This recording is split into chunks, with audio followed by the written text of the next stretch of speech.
আবার এখানে কেন এসেছো তুমি? বাবা, বাবা, ওই আঙ্কেলটা আমাকে খুব মারে।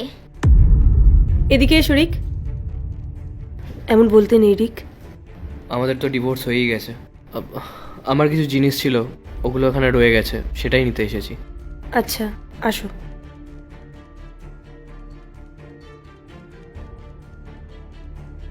কি করতে এসেছো?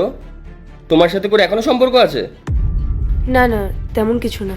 ওর কিছু জিনিসপত্র আছে, ও সেগুলো নিয়ে চলে যাবে। ওকে বলো তাড়াতাড়ি এখান থেকে জিনিসপত্র গুছিয়ে বেরিয়ে যেতে। ঠিক আছে।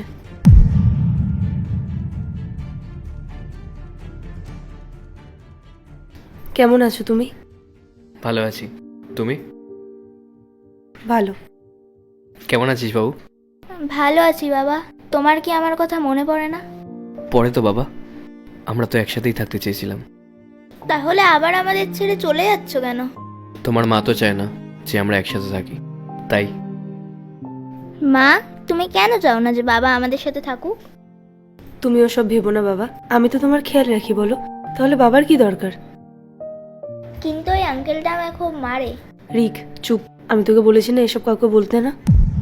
রাহুল, তুমি ব্যাগ গুছিয়ে এখান থেকে যাও। রিক কি বলছে এটা? রিক, তোকে ওই আঙ্কেলটা মারে?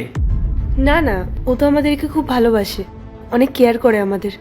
দেখো, তুমি তোমার খুশির জন্য আলাদা থাকো, তাতে আমার কোনো সমস্যা নেই, কিন্তু রিককে আমি আমার সাথে রাখতে